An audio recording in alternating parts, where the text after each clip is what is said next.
James, small business show. Yeah,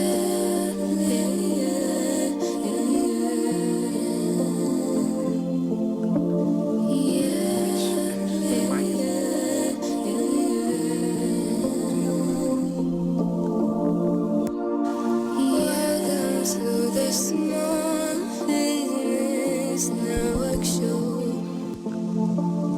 Welcome to Dr. James Small Business Show. Yeah,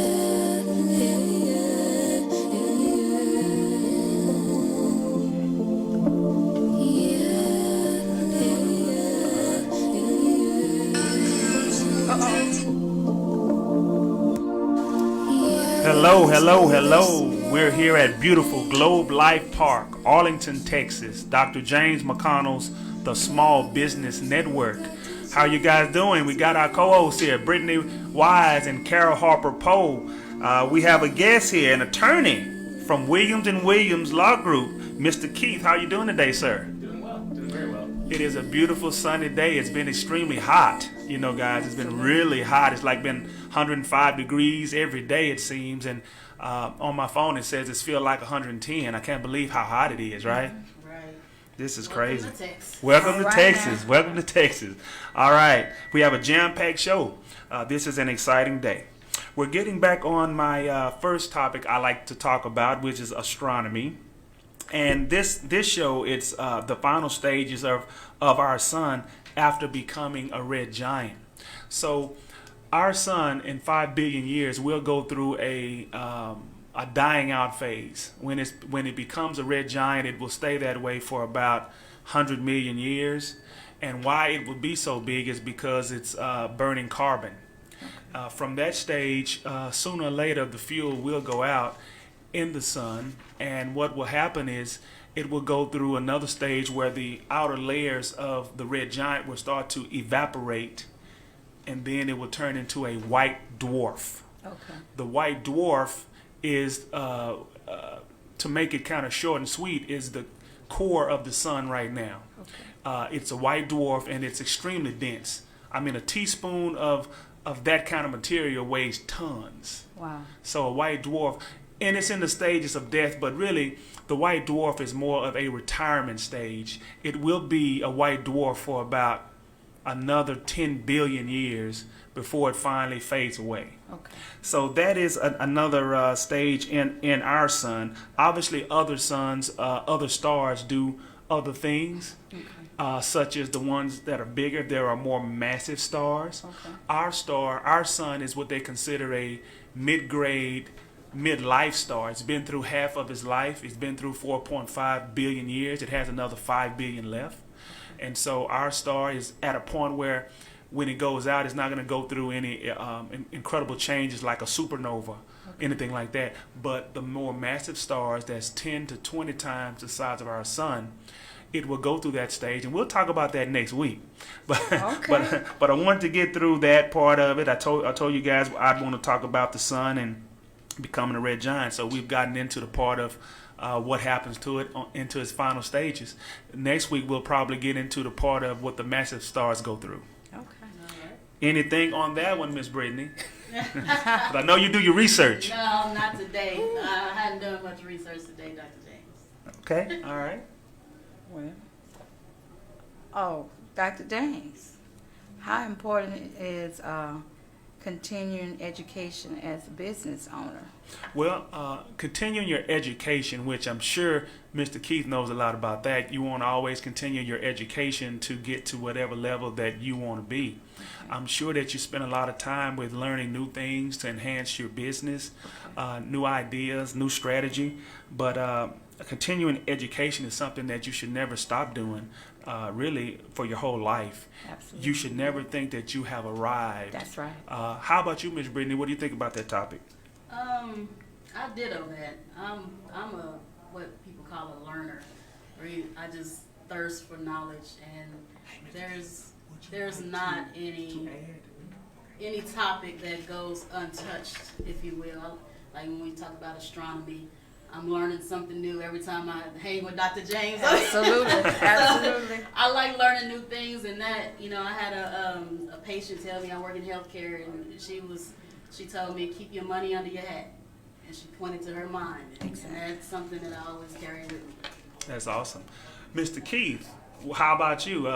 How do you think about continuing education? Well, aside from the obvious that for an attorney to be continually licensed, you have a set amount of CLE, continuing legal education hours that are required every year.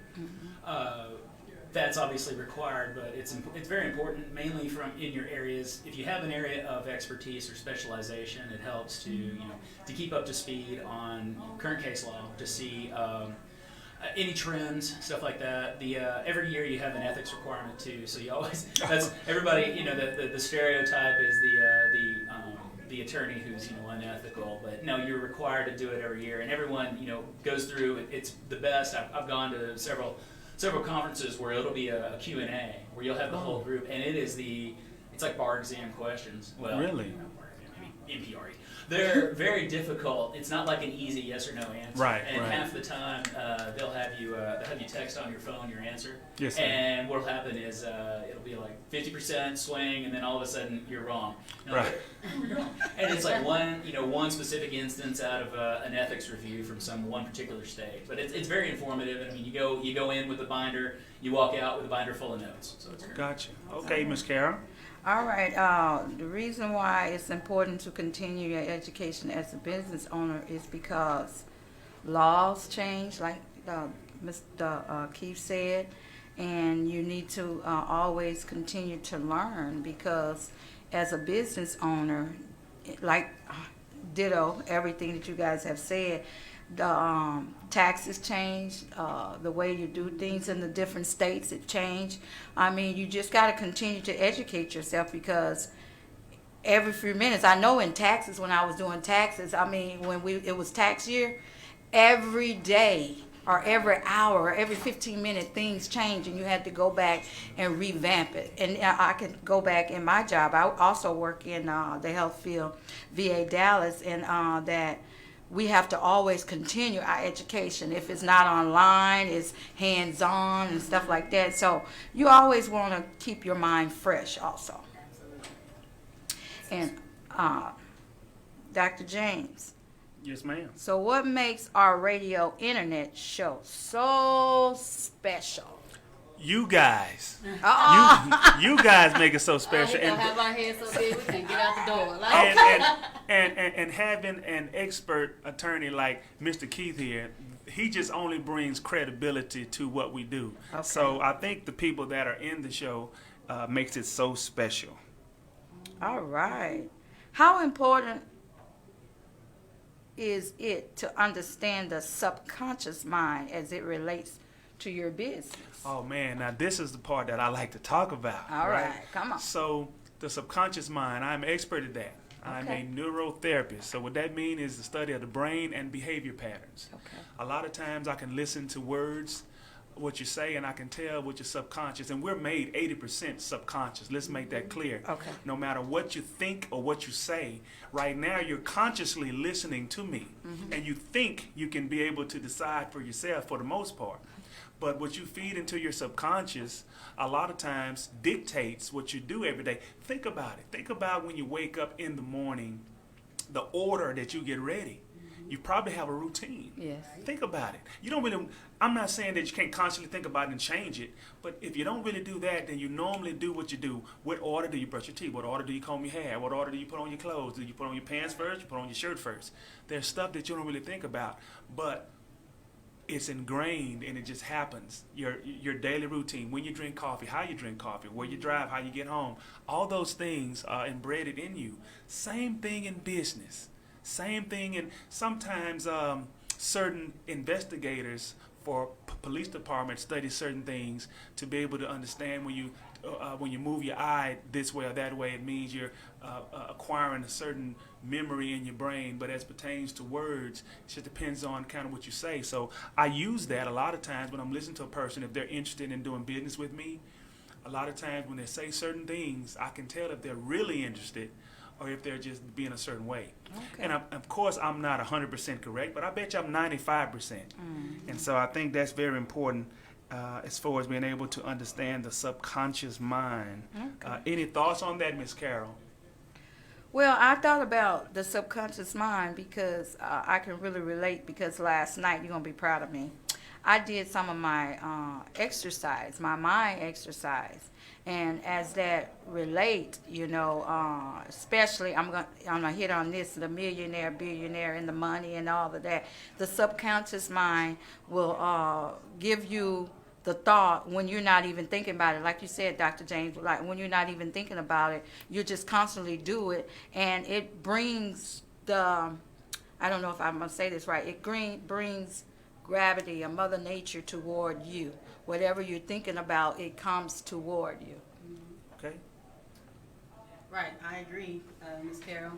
And speaking of subconscious minds, that kind of goes into health and wellness for me. I've been talking about health and wellness for about the last month on the show, and it's something that I'm really passionate about. But just like the subconscious mind determines kind of what you're going to do and how you go forward through your day and your belief systems, health and wellness ties into that. Okay. Because you kind of determine how you see yourself on a mental level, on a spiritual level, on an emotional level, is how you go about your day. So if you feel like you're overweight, then you continue to do things subconsciously that will make you overweight. Absolutely. So if you don't exercise regularly, the same goes. So everything ties into each other, and that's the powerful thing about our minds and our bodies and our spirits. You can't lack in one area and think that you're still going to produce and progress through life. So it's good to have a good balance of everything. What was I going to say? I lost my train of thought. Oh, you are what you eat.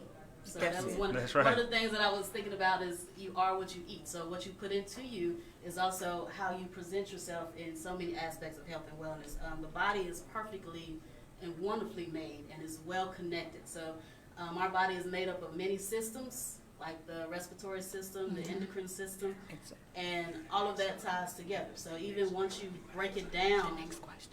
you break it down into individual systems, but just like a rogue cell is cancer, if that cell is out here and doesn't have a job to do, then it's like cancer in the body. So we want to make sure that we put the right things in our bodies. We want to make sure that we take care of our mind, our spirits, our health.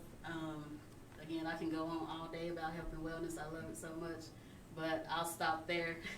Oh, okay. For this Wisdom Talk segment. Okay. So, Miss Brittany, how does mental health present itself? So mental health, it presents in many different ways. Okay. Through trauma, fear, daily triggers that we go through life with. Anger is, a pain language. I love the Hulk. And, the Hulk, if you know you're dealing with Dr. Bruce Banner, now you're not going to push and provoke Dr. Bruce Banner if you know who you're dealing with, if you know he's going to become the Hulk. But a lot of his anger issues stem from his childhood. Exactly. And he had childhood traumas. And that's his pain language was becoming angry and destroying everything in his path, right? So that's kind of how mental health presents. It presents itself in a lot of ways. We do a lot of self-sabotage, and if we don't believe we're meant to be successful, then we'll sabotage whatever success that we have. And that goes back into having an understanding of mental health and how it applies to business and life and every aspect of what we do. So. Absolutely. So, what are some key ways to improve mental health, Miss Brittany? For starters, I think a good spiritual prayer life is a good key. Healing, whatever childhood issues you have, you are accountable for yourself. Exactly. I know you love butterflies as such as I do, and a lot of times the caterpillar to the butterfly, the DNA changes. Exactly. But during that dark phase, nobody can go through that phase but that caterpillar. So you can't take anybody with it, and that's the same for us. Sometimes we have to go through that dark place and really dig deep and figure out, okay, what is it that I went through, what subconscious things am I struggling with, and I have to deal with that and be accountable for me. Exactly. Because hurt people hurt people. That's right. So there's a healing in a freedom in healing, which, you know, through meditation and a strong prayer life, I've read a lot, fasting and like it. There you go. One of the things that I thought was very inspiring for me was you have to stand up inside yourself. So when you have those triggers, those moments where you're experiencing a hurt or a pain and you don't really know where it comes from, you have to look within yourself. That's right. And then be a parent to yourself. So it's really hard, which is why some people choose to self-medicate with drugs and alcohol, which it does more harm than good. But when you have that understanding of, do I need a mother or a father? Do I need nurturing or do I need discipline? Okay. And you have to stand up inside yourself and determine, okay, do I need discipline right now or do I need nurturing? Exactly. And then you pour into yourself. It's almost like self-parenting, if you will. Exactly. It's a lot of work, but it's well worth it in the end when you can really heal your wounds. When you cut yourself and you hurt yourself. Exactly. Your blood, you bleed. Bleed. But if you pour alcohol on it, it does more harm than good in the end, as opposed to just nurturing it like you need to and doing the healing that you need to do. So I would like to touch on I was just going to ask. that mental health, I was the gonna key ask ways to improve I it. know Dr. James got I was some going to stuff ask like him anyway. So I think one of the techniques that I use, and I've told Ms. Carol about it, is there's 3 techniques, right? We have certain senses such as sight, smell, hearing, touch, feel, stuff like that. And what we normally do is we touch into 1 or 2 at a time here and there that we not consciously, kind of pay attention to. But imagine this. Imagine, and I'm sure this would be a great vision. Imagine it raining $100 bills right now. Amen. So first thing that you want to do is think about what it would look like. So what you do is you imagine that for about 2 minutes. Okay. Then you close your eyes and imagine what it would sound like for about 2 minutes. Then you imagine what it would taste like. You put $100 bill in your mouth. Think about what it would taste like, what it would smell. You grab one and you smell it, right? You do that each for 2 minutes apiece, right? And then you combine them all for 10 minutes. You do them all. What that does is it exercises all senses to turn on at once. Okay. And believe it or not, you do enough of that. It's hard to explain other than it allows you to use all senses. It raises your IQ. It makes you smarter. Exactly. It just does a lot of things.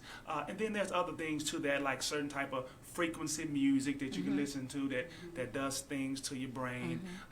Juggling. And I'm not a juggler, but listen, I'll go grab a couple of balls and I'll juggle. Now what that does, it opens up the coordination part of your brains. Okay. And so if you do all that on a daily basis, typically I would do it 3 to 4 days a week for about 10 minutes total.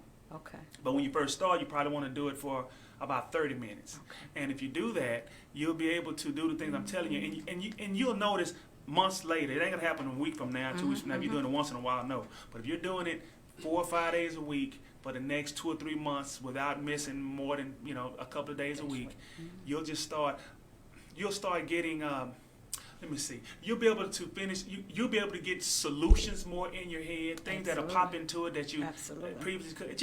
It's hard to understand. Sometimes I'm able to think on another way that I used to could do when I was younger.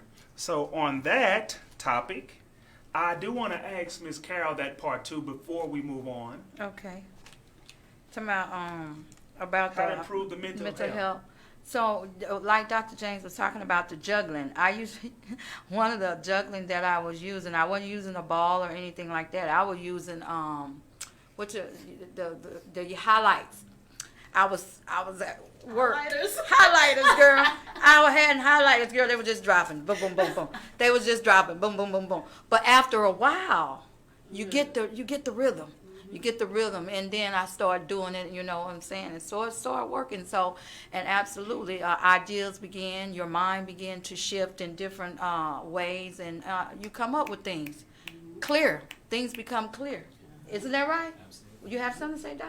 No, go ahead. Oh, I thought you were finna say something. But you hit right on what I was yeah, it becomes clear. Everything just open up, and your imagination, man. Your and Doc is my witness. And he said, "There you go. We gave each other boom." It was an idea that came to mind yesterday, and Doctor says, "That's what I'm talking about." Boom.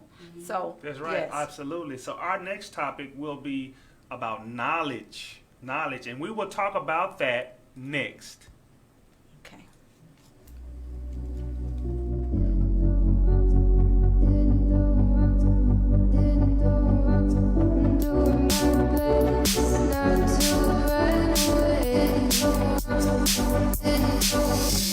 Sitting throwing rocks across the pavement, hoping it'll cave in and swallow me whole.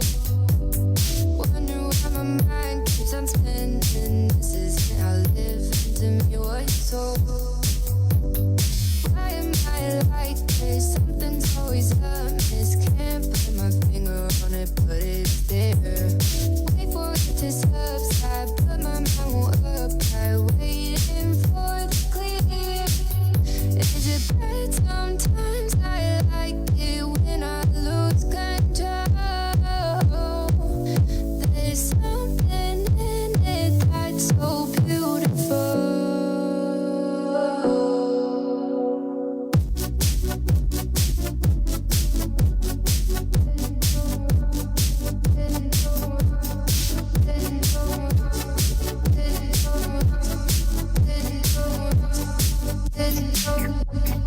Listen, I can see the light today, but I can also see the bones decay.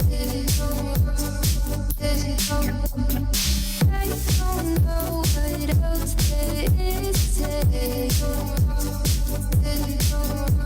I'm doing my best not to run away. Sitting throwing rocks across the pavement, hoping it'll cave in and swallow me whole. Wondering how the world keeps on spinning, kinda scared of living when it unfolds. Hard to see the light when everything is dying, waiting for the clear. Thankful I'm alive, but terrified of dying. But hey, I'm still here. Is it bad sometimes? I like it when I lose control. There's something in it that's so beautiful. Listen, I can see the light today, but I can also see the bones decay. I don't know what else there is to say. I'm doing my best not to run away.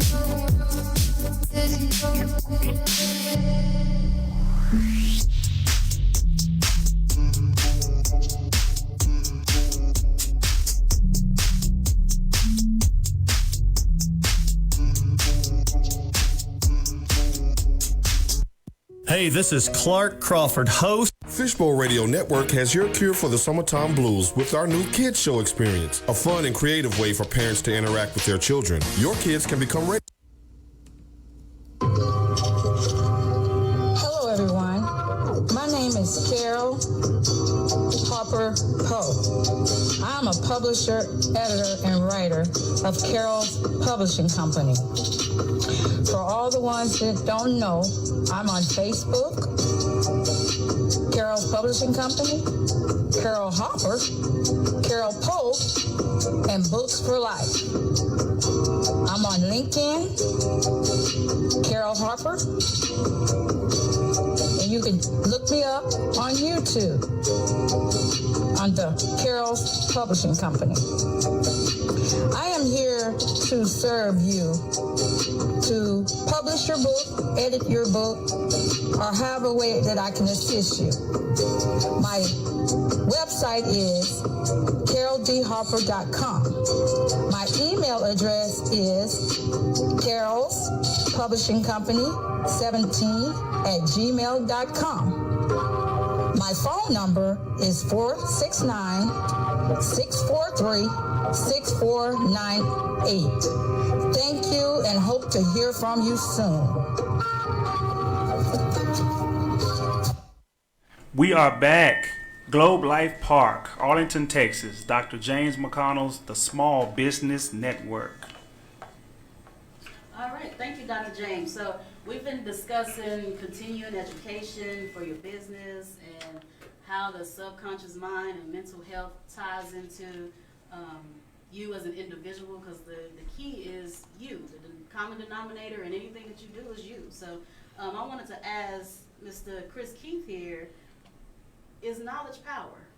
Absolutely. I think, I think knowledge is kind of, just as a concept, it's really a thirst for knowledge is what kind of drives you to your overall goals. I mean, speaking personally, I'm constantly trying to learn new things, whether it pertains to my job, whether it pertains to, the legal realm is ridiculous. So there's way too much stuff. You'll never learn it all. You'll try to specialize in certain areas. And it's not just that. Dr. James over here is into astronomy, not my thing.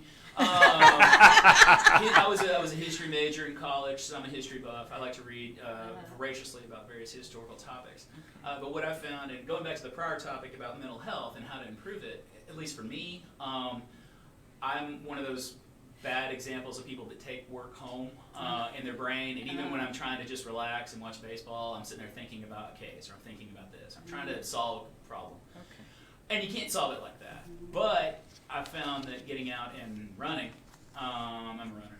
I'll get out and run for however long, and my brain will start processing things because I'm there by myself, or I'm talking about something completely different, and all of a sudden the answer comes to me, and or the path to it. So you're sitting there going down a path. But as we talked with the continuing education, it all feeds in together. Where you get an idea or maybe a snippet from this and say, okay, this is gonna, I want to research this a little bit more. I want to delve into this, and it's so easy now.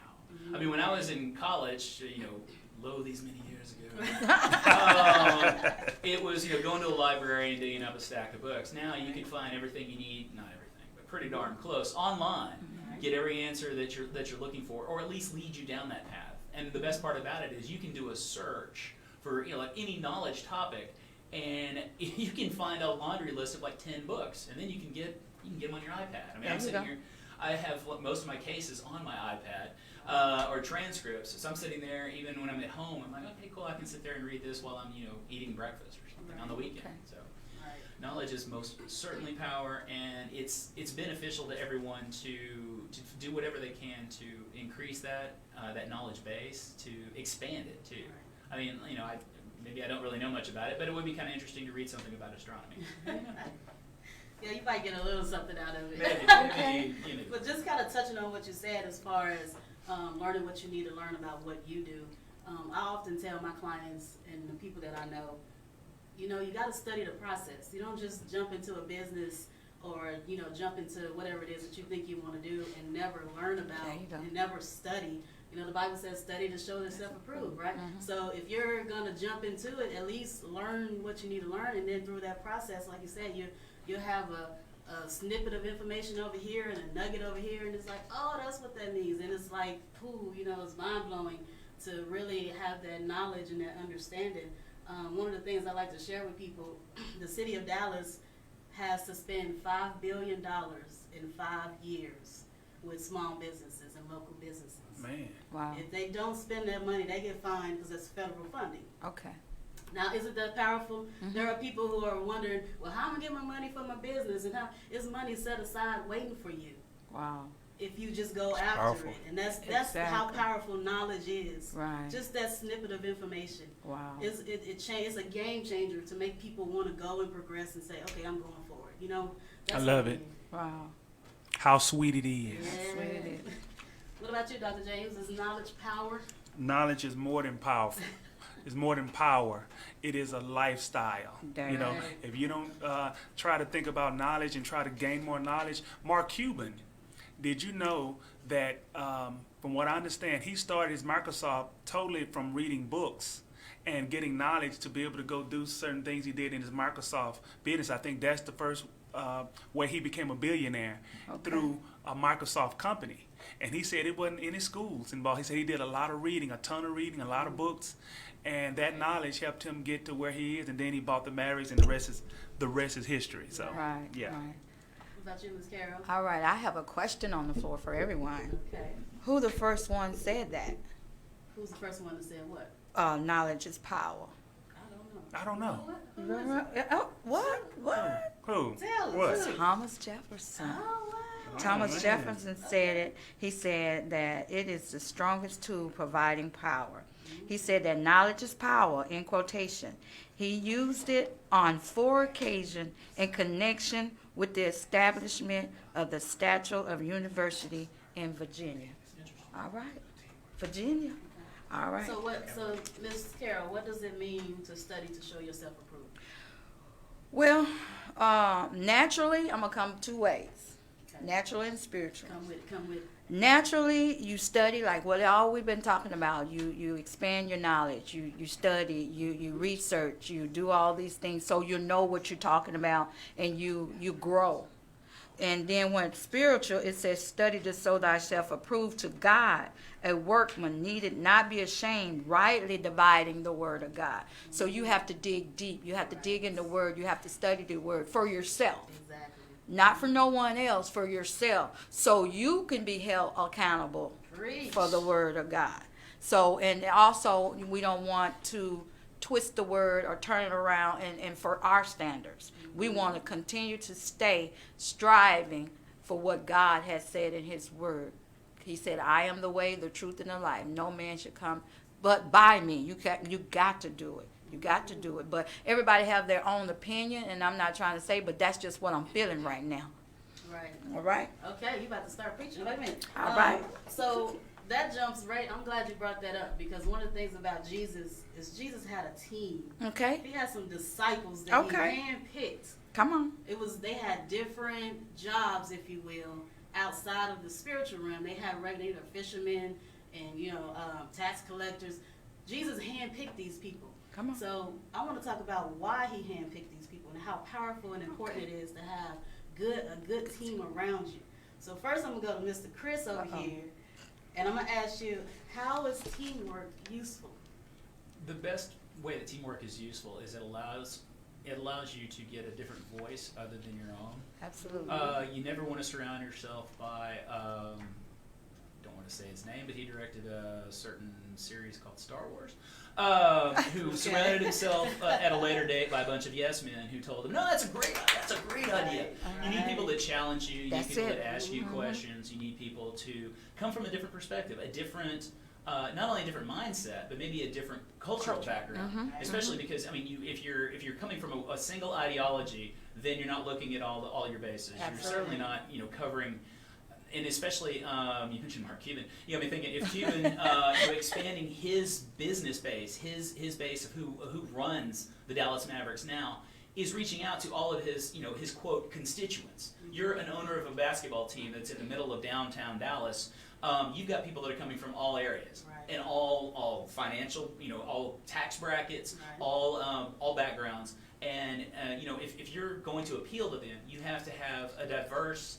And it's not just about race. It's not just about culture. It's not just about finances. It's about I have a different idea. I've always said, especially with regard to teamwork, I've had people before who have come in that have had and this is from a business perspective, that have had like 20 years of experience, and then I had someone who came straight out of TCU. SMU, but that's okay. She's cool. And Leslie was like coming to the table with idea after idea after idea. And she's like, I don't mean to step on people's toes. I'm like, no, keep it coming. These are great ideas. You're coming straight out of college. There you go. It's your perspective is completely different. You're right out. You're 22. Hey, let's write these down. These are great ideas that we can work with. And the more you expand that, and you allow, and it's not just a leadership team, but it's almost like a culture with any business. This is Business 101. Invite your employees to actually have a voice and be able to share that voice within the company as opposed to just being a cog.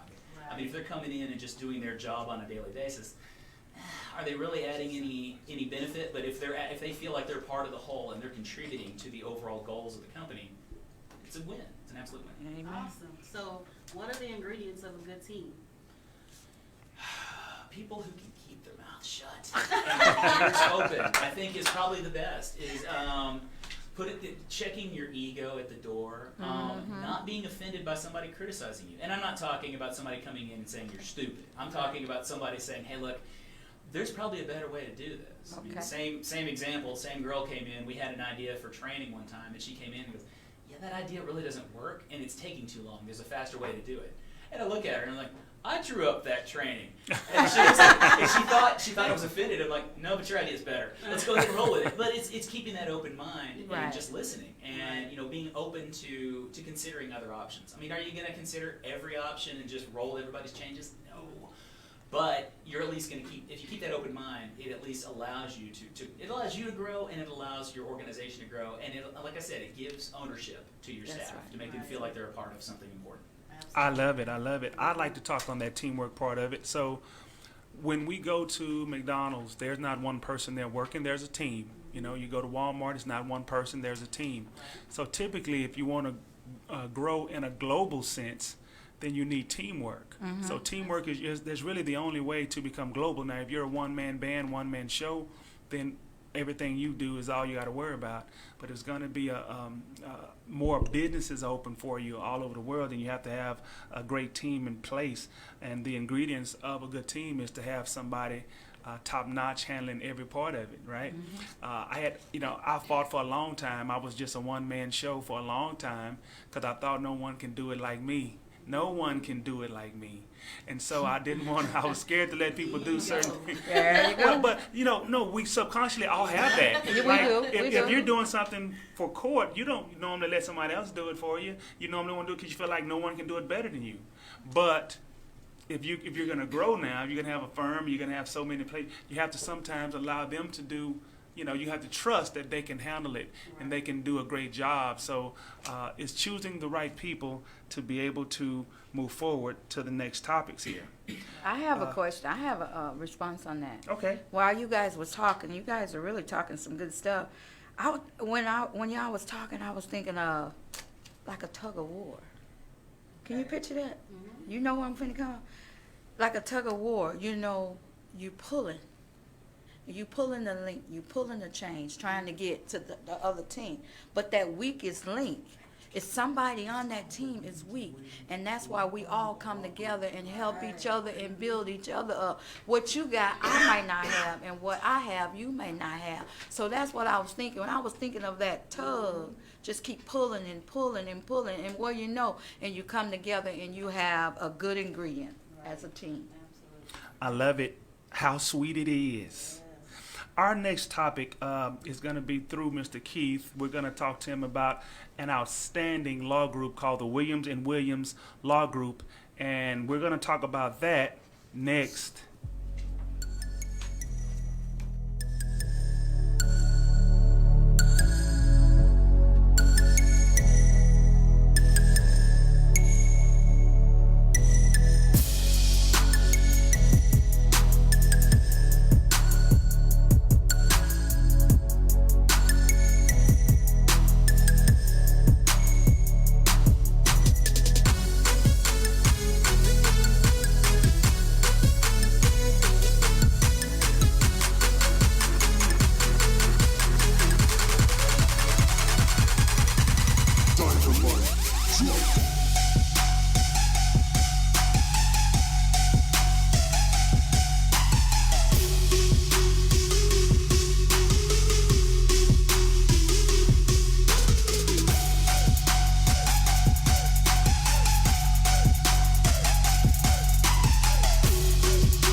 everyone. I am Dr. James, host of Dr. James McConnell's The Small Business Network, broadcasting live each week on Saturday at 1 p.m. from Fishbowl Radio Network Studios at Globe Life Park in Arlington, Texas. Log on to hear us talk about and feature small businesses and the life of a small business, the struggles, the triumphs, the daily operation, the grind of starting and running a small business. So be sure to log on each week on Saturday at 1 p.m. to catch Dr. James McConnell's The Small Business Network. Let's jump in. All right. We are back. Globe Life Park, Dr. James McConnell's The Small Business Network. We are going to talk to Chris Keith about Williams & Williams Law Group, an outstanding law group. I love them. I recommend them. Chris, what kind of cases does Williams & Williams generally take? Well, the easy answer is we're kind of open as far as what we offer as far as our services. Not just civil, not just criminal. I personally am handling real estate issues. I've got a criminal case. I've got a civil case, employment. I guess it would be not quite a harassment. We'll get to that later. Case. But we also, like I said, it's a wide variety. Bankruptcy matters. Personal injury, of course. Pretty much if anyone's coming in the door, we will evaluate the case and be able to make, essentially a determination and offer, through our evaluation services, we'll be able to say, okay, this is a viable, case, this has merit, and we can go ahead and proceed. Okay. Can you go into some detail about the overall organization and the attorney's specializations? Yeah, the overall, we're pretty much a team-oriented organization. So all of our attorneys, come from different backgrounds. Sorry, I didn't mean to hit the microphone. For instance, I'm from financial services background. I was in-house counsel for quite some time in the mortgage services industry. So financial services is my general area. Ms. Reed is more lean toward bankruptcy. Mark Welker is more criminal. But that's not to say that we don't branch out into those. Like I said, I have any sort of matters of civil litigation. I've got a title matter currently that I'm working. I have another, it's a post-conviction matter that I'm working in another state of all places. So it's the specialization is one thing, but it just kind of, it's one of those where, like I said, when we were talking about knowledge before, you have the baseline knowledge of the law, and it's really, specializing in these areas means you do a lot more research into this and the circumstances, and you find the best fit. Right. Or like me, I raise my hand and say, I want that one. That sounds like fun. That kind of thing. Oh, I love it. What is it about the firm that makes it a different experience? I think for the client's perspective, the difference in experience is how we're really treating them as individuals as opposed to a commodity. When people come in, we're, like I said, we're evaluating their case. We're we're digging in deep. We're taking the deep dive into their matter, doing the research, filling in the blanks, asking the right questions to determine. I use this as an example, and we talked about it at work last week, is I've worked with attorneys before who would have someone come in and just kind of tell you, yeah, that's a great case, and then charge you $15,000 and keep billing hours, and nothing gets accomplished. And you really have these cases that, but I've seen it before where they will continue to bill, and there's really, what the real answer should have been in day one is like, hey, this is a loser. This, this doesn't have merit. I understand where you want to go, but I don't have enough evidence to proceed with this. Right. And you don't want to be the bearer of bad tidings in these cases, but you want to be honest with your client. Exactly. So the approach is really to take ownership of it and to own it from, when I have a case, I'm talking to them. As a matter of fact, before I got in here, one of my clients emailed me on Saturday. I'm sure she thought I wasn't going to look at it till Monday, but I got my email on my phone. So it took me 5 minutes to say, hey, I'm following up with the court on Monday. Mm-hmm. And, it's that little bitty touch. But to go into that, to further elaborate on it, and it's one that kind of hit me kind of, not hard, but it was like kind of humbling. Right. One of my cases, and I'll get to it in my examples, but the mom, well, I'll touch on it in broad strokes. The son is in prison, and we are appealing the matter. There's various points to it that lead us to believe that there's merit in appealing. And I'm talking to mom initially, and I'm going through the case. It was my first day. I started reading this case, and I was like, well, I got a problem here, got a problem here, I got a problem here. Well, I finally get the son on the phone, and you only get a certain amount of time to talk on the phone. And as I'm talking to him, he's revealing all these questions, answering all of these questions, filling in all the blanks in these aspects that I didn't have, that Mom didn't even necessarily have. And I'm writing this down, this is fantastic. I wish I would have known this on day one. I wish I could have gotten I wish I had a cell phone to call you and get this. And I'm just, no, he keeps just going. I'm like, no, keep going. And they have a little blurb that pops up and says you have, 30 seconds. Yes. Like, okay, let's keep going. Had to call back 2-3 times. I was like, I'm here. And I was there till after, 6:30, getting all these notes. And I talked to Mom afterwards when we're all done, and she said, you're the first person that's ever listened to him. Even his attorney that handled the trial never listened. And it was, like I said, it's humbling. Wow. So, but yeah, that was, and that's one that I'm going to take with me, take to heart is, listen to the people, listen to what they need, listen to their needs, and see what you can do to fulfill it. But being there for the guy was my goal. That's my goal to this day. That's awesome. So, put it differently, why should I choose this firm over another firm? You should choose a firm for basically the reasons I stated. You're going to get a hands-on approach. You're going to get dedicated attorneys that are actually, invested in their client. This isn't, like I said, this isn't one where we're going to be overbilling just for the sake of billing. If we tell you, hey, we're going to be able to do this for you, we're not going to guarantee. Nobody guarantees in the legal profession, and if they do, they're trying to sell you something. There you go. Walk away as fast as possible. What I'll tell you is, hey, I think your case has merit. I'm going to fight my hardest in a court of law if it gets that far, and do everything I can to make sure that we cover all of this, and that you are, hopefully we can get you to that point that you want to be. If not, we're going to be honest with you. And I think that's what everybody really wants. It's like, hey, this is, like I said, some of these are, they're not the most advantageous of cases, but I'm not going to lie to you. I'm not going to, sugarcoat it. Like I told that client, was like, we got to find the highs, we got to find the lows. Let's get right in the middle. And I don't want you to get your expectations too high, but I don't want you to get too despondent because, hey, you got somebody who's in your corner that's working for you. Absolutely. Yeah, people like that transparency for sure. Do you have any examples of this approach put into action? Yeah, absolutely. I'll instead of starting with that one, which I've kind of already touched on, and that you're asking my questions about the car. No, this is this case actually is quite a bit old. It's about 10 years, actually more than 10 years old, and different environment. And let's be honest, it's out of state, which I always stereotypically we think this stuff just occurs in the South because we live here. But apparently in, I won't say the state, but it's up north, that driving while black is still problematic. And basically what the evidence pointed out in this case, and when I saw the case the very first day, I said, this is basically all the police have is black man, blue car. Nothing else. There's no fingerprints. There's no gun. There's no shell casings in this. You can't pin this. There's every piece of evidence is from people that have felonies. One of the weirdest thing is one of the witnesses for the state was not even cross-examined by this guy's attorney, and he was going, "Aren't you going to ask him any questions? No, we need to get out of here." Oh, wow. So I'm looking at it from the framework of today, where we're not talking about 2009, we're not talking about 2010, we're talking about 2020. In this current environment, I don't think this will fly. And I think if I get in front of an appeals court and say, look, this is what happened then, you're better than that. I expect something, especially from the north. Call it stereotypical, but I expect that there'd be a better response than what this guy got. Do I know in my heart that he's going to get a perfectly fair trial this go around and everyone's going to dismiss it, he's going to walk away? I don't. What I know is that I'm going to put my best effort into it, and I've got all these points that I'm going to be able to speak to, and they won't be able to cross me up because I basically have memorized his transcript. I've asked all these questions, and before I get to that point, I'm going to have basically touch base with him so many times that I'm eating, breathing, sleeping this case, and then I'll be able to give it my best effort.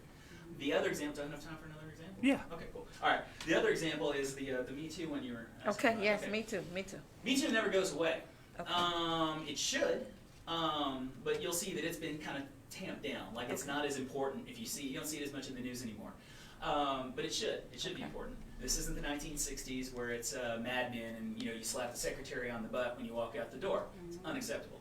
We got a case right now, and it's involving she's 18 now, but she was 17 at the Girl was working at a fast food establishment, and the boss, she goes in to get her check, and the boss ropes her. So the next day, he grabbed her and hugged her, and then the next day, she comes in, and he does the same thing, but a little bit more touchy-feely. She panics and basically freaks out, clocks out, leaves, goes home, and calls mom. Police investigate and all this. The company in question basically just wanted to move that guy to a different location. And that's it. That was their solution. And then we're all fine. Well, it came to me, and I'm looking at this, and I don't know. You guys have kids? Yes. Daughters? Yes. Okay. You have a daughter? Yes. Okay, yeah, you do. We already talked about it. Yeah, I've got two daughters. Granted, they're 23 and 21, but if my 17-year-old daughter was working at a fast food establishment and somebody tried to do this, I don't know how I'd respond to it. Right. I do know that this particular girl, it's troubled her greatly. She was an A and B honor roll student. She had not perfect, but pretty darn good attendance. Right. She dropped out of high school. Oh. And fortunately, I had the opportunity. I'm so very thankful. I had the opportunity to talk to her this week for the first time. I've talked to her mom, and I was like, hey, this is great that I'm talking to mom, but we're going to have to go to battle here. I just filed the case yesterday. But the suit, that is. And we're going to go to battle, and I've got to prepare this child, to go in front of these people for a deposition. So my goal is to make it, as painless. I'm going to prepare her as well that these guys can't hurt her, and that's what I told her when we talked. It's like, look, you've got, you're not there by yourself. You're not just on an island. If anybody's going to talk to you, you've got me right next to you. I'm going to make sure that you knew everything that was going to come out of their mouths. So maybe I can remove the fear. I love that. We are at the end of the show. This was an incredible show. Yes, it was. We have something special for the listeners and the viewers. We are going to do a complimentary article for anyone that has a business by texting me to 469-765-5327. Again, we're going to do a complimentary article for anyone that has a business to 469-765-5327. And we'll be able to let you know how you're going to be able to get this done. Thank you, and you guys have a great day. Welcome to Dr. James, smile big.